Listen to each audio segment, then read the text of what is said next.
তোমরা সকলে আমাকে এমন ভাবে ঘিরে নিয়ে নৃত্য করছো কেন গো? শুনেছি তোমরা নাকি সকলে ব্রজের সতী নারী। তা তোমরা কেমন সতী গো? তোমাদের সকলের ঘরে আছে সুস্থ সবল পতি, বলে সেই পতিকে রেখে তোমরা এসেছো বনের মাঝে আরেক পরপতির ভজনা করতে। বলে তোমরা কেমন সতী গো? কথায় কি বলে জানো? কথায় বলে নিজ পতি ছাড়ি যে পরপতিকে ভজে, লক্ষ্মী সম হলেও সে নরকে পরিণত। বলি তোমরা কেমন সতী গো? তোমাদের সকলের ঘরে আছে সুস্থ সবল পতি, বলি সেই পতিকে রেখে এসেছো বনের মাঝে আরেক পরপতির ভজনা করতে। কি আমার সতীর এসব! দেখো ব্রজবাসীরা, এই হচ্ছে ব্রজের সতীরা। কেমন সতী দেখতে পেয়েছ?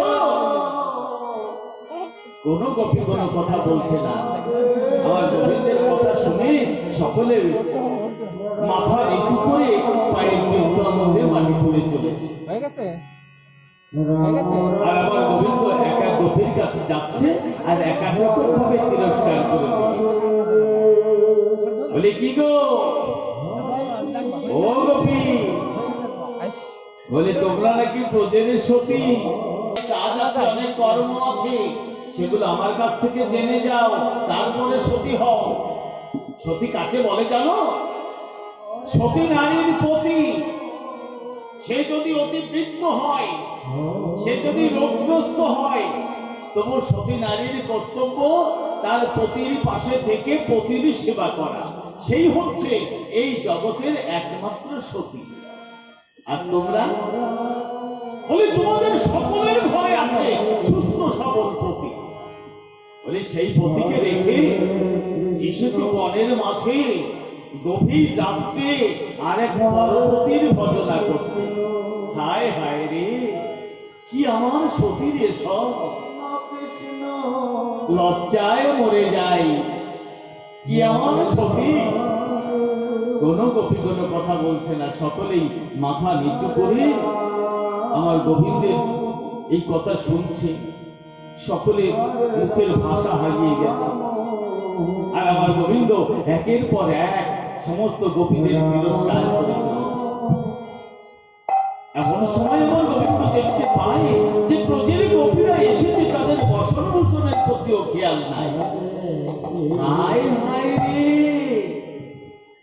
একই গো, বলি তোমাদের একই অবস্থা। তোমাদের দেখলে আমার লজ্জা করছে, অথচ তোমাদের কোনো লজ্জা শরম নেই। বলি ঘর থেকে এসেছো একটি পরপুরুষের কাছে, তোমাদের বসনভূষণের প্রতিও খেয়াল নেই। হায় হায় রে, কি সতীদের সব একের পর এক এমন ভাবে তিরস্কার করেছে, ব্রজের গভীরা আর থাকতে পারেনি। এবার সকলে একসঙ্গে বলে উঠেছে, হে গোবিন্দ, তুমি অনেক সময় ধরে আমাদের অনেক কথা বলেছো, এবার আমাদের কথার একটু জবাব দাও তো। বলো হে গোবিন্দ, আমরা এই গভীর রাত্রে তোমার কাছে এই গহন বনের মাঝে এসে আমরা সকলে অসতী হয়ে গেছি। বলো বলো হে গোবিন্দ, আমাদের কথার জবাব দাও। শোনো গোবিন্দ, আমরা কেউ অসতী নই, আমরা সকলেই এই ব্রজের সতী। কেন জানো? শোনো হে গোবিন্দ, তুমি যা বলেছ সেটা সত্য কথা। আমাদের সকলের ঘরে আছে সুস্থ সবল পতি, আমরা সেই পতিকে রেখে এসেছি বনের মাঝে আর একটি পরপতির ভজনা করতে। তবু আমরা সকলে সতী। কেন জানো? শোনো হে গোবিন্দ, তবু আমরা সকলেই সতী।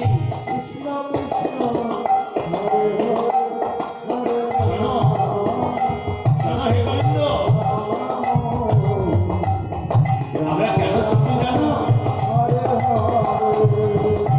আমাদের ঘরে যে আছে, যে পতি আছে, সেই পতি হচ্ছে আমাদের দেহের পতি, আমাদের দেহ পতি।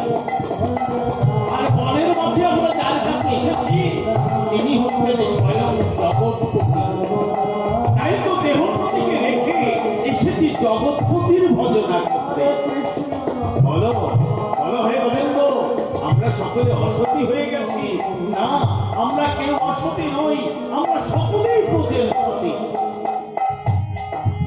আরেক কবি বলছে, হে গোবিন্দ, আর কি বলেছ? আমরা সকলে ছুটে এসেছি তোমার কাছে। হে গোবিন্দ, এই বনের মাঝে আমরা এসেছি না তুমি আমাদের এনেছো? বলো বলো হে গোবিন্দ, আমাদের কথার জবাব দাও। হে গোবিন্দ, এই জগতে কার সাক্ষ্য আছে তুমি ধরা না দিলে তোমায় ধরতে পারে? বলো বলো হে গোবিন্দ। এই গোবিন্দ, এই জগতে কার সাক্ষ্য আছে তুমি কাছে না আনলে তোমার কাছে সে আসতে পারে? এই জগতে কার সাক্ষ্য আছে তুমি ধরা না দিলে তোমায় সে ধরতে পারে? বলো বলো হে গোবিন্দ, আমাদের কথার জবাব দাও। তুমি আর এমন নীরব থাকবে না হে গোবিন্দ, আমাদের কথার জবাব তোমাকে দিতে হবে। গোবিন্দ সকলকে বলেছে, আরে ও সখীরা, আরে দাঁড়াও দাঁড়াও, তোমরা সকলে সুস্থ হও। তোমরা এত সময় যা বলেছ সমস্ত সত্য কথা। তোমরা সকলেই ব্রজের সতী, আমিও জানি। তবু আমি তোমাদের একটু পরীক্ষা করছিলাম, আর আমার সেই পরীক্ষায় তোমরা সকলে উত্তীর্ণ হয়েছ। ঠিকই বলেছ, আমি তোমাদের এখানে এনেছি। কেন এনেছি জানো? তোমাদের কথা দিয়েছিলাম আগত শারদীয়া পূর্ণিমা তিথিতে তোমাদের সকলের মনোবাসনা পূর্ণ করব। আজ সেই শারদীয়া পূর্ণিমা তিথি, তাই আমি তোমাদের সকলকে ডেকেছি তোমাদের মনোবাসনা পূর্ণ করবার জন্য। এসো, আজ আজ আমি তোমাদের সকলের বাসনা পূর্ণ করব। তবে এখানে নয়, আমি তোমাদের সকলকে নিয়ে যাব ওই নিধু বনে। ওই নিধু বনে নিয়ে সেখানে রাস মঞ্চ রাস চক্র তৈরি করে আজ তোমরা যত গোপী আমি তত কৃষ্ণ সেজে আমি তোমাদের সকলের বাসনা পূর্ণ করব। চলো তোমাদের সকলকে নিয়ে যাই ওই নিধু বনে। তাই আমার গোবিন্দ সকলকে নিয়ে নৃত্য করতে করতে চলেছে নিধু বনের পথে।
আমাদের রাসমঞ্চ এমন ভাবে ভেঙে পড়লো কেন বলো?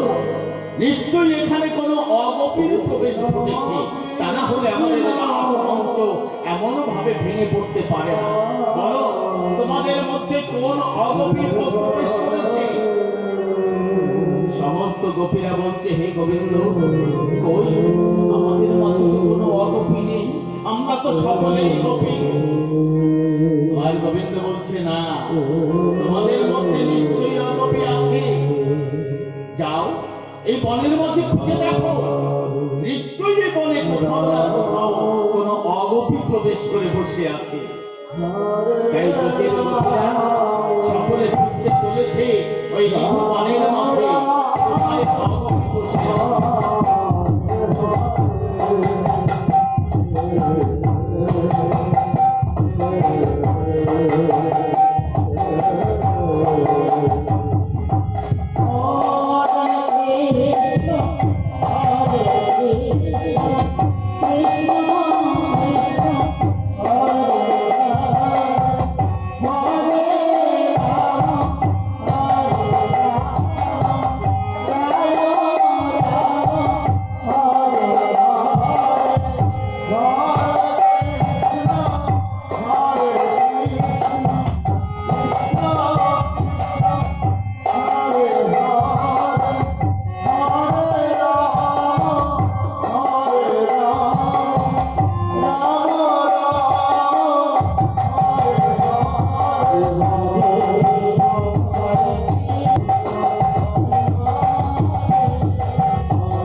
আমার গোবিন্দ বলছেন, ও তোমরা কেউ পাওনি, ঠিক আছে তোমরা বসো, আমি একবার খুঁজে দেখে আসি। তাই সমস্ত গোপীকে বসিয়ে এবার আমার গোবিন্দ চলছে সেই নিধু বনের মাঝে অগপী খুঁজবার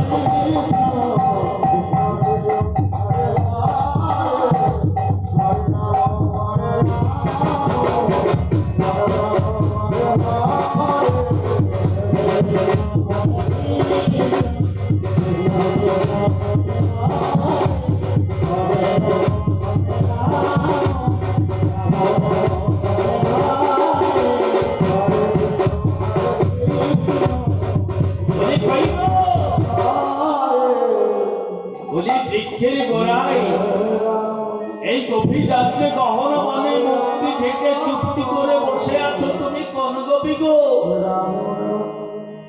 বলছে আমি এক সতী গোপী গো, আমি অনেক সুন্দরী তো, পরপুরুষকে আমি মুখ দেখাই না, তাই এখানে মুক্তি থেকে চুক্তি করে বসে রয়েছি।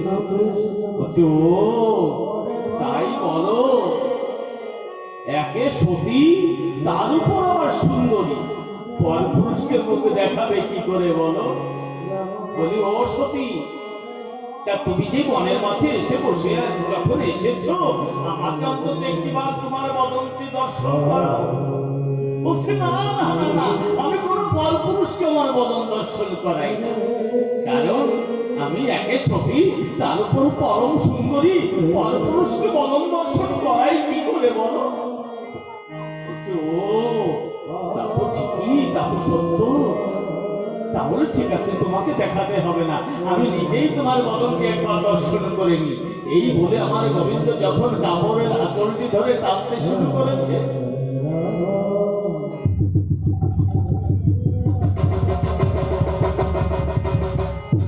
কাপড়ের আঁচলটি ধরে টানতে টানতে কাপড়টি খুলে নিয়েছে, আর তার মধ্যে থেকে বেরিয়ে পড়েছে মহেশ্বর। বলছে কি মহেশ্বর, তুমি কেন এসেছো এই অসময়ে নিধু বনে? মহেশ্বর বলছে প্রভু, আমি এসেছি তোমার রাসলীলা দর্শন করবার জন্য।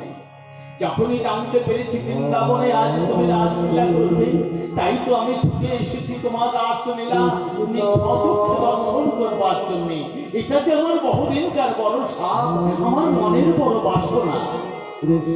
আমার গোবিন্দ বলছে মহেশ্বর, তুমি ভুল করেছো, কারণ এই দাপর যুগে বৃন্দাবনে বসে তুমি তো রাসলীলা দর্শন করতে পারবে না। মহেশ্বর আমার গোবিন্দের চরণ তলে বসে জোর হাত করে বলছে, হে গোবিন্দ, তাহলে তুমি আমায় বলে দাও, কবে কোথায় কেমন ভাবে আমি তোমার রাসলীলা দর্শন করতে পারবো প্রভু?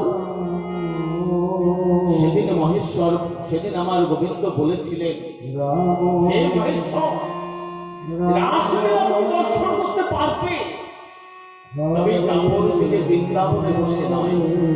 তুমি রাসলীলা দর্শন করতে পারবে আগত কলিযুগে। আমি জন্মগ্রহণ করব নবদ্বীপে নিমাই রূপে, আর তুমি জন্মগ্রহণ করবে শান্তিপুরে অদ্বৈত রূপে। তোমাতে আমাতে মিলন হবে তোমার বসে। মহেশ্বর আমার গোবিন্দের চরণে প্রণাম করে বলেছিলেন, হে মহেশ্বর, হে গোবিন্দ, তোমার ইচ্ছাই পূর্ণ হোক। আমি আগত কলিযুগে তোমার রাসলীলা দর্শন করবার অপেক্ষায় রইলাম। আমার গোবিন্দ ব্রজের গোপীদের ডেকে বলছে, হে গোপীরা, হে সখীরা, দেখো আজ তোমরা কত বড় ভাগ্যবান, আমায় পেতে এসে তোমরা সকলে আমার পরম ভক্ত মহেশ্বরের দর্শন পেয়েছো। আগে তোমরা এই বনে গিয়ে মহেশ্বরকে তুষ্ট করবার জন্য পূজার সামগ্রী সংগ্রহ করে এনে আগে মহেশ্বরকে তুষ্ট করো। আমার মহেশ্বর তুষ্ট না হলে তোমরা আমায় কখনো পাবে না।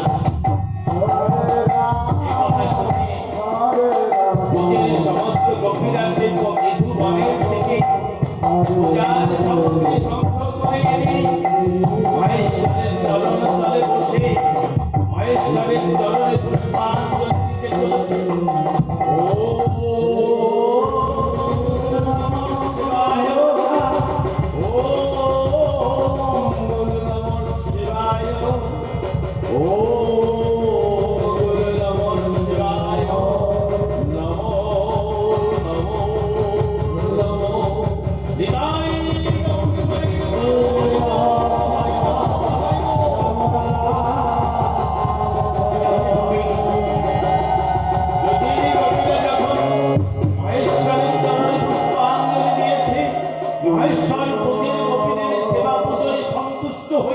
মহেশ্বর অন্তর্ধান হয়ে গেলেন।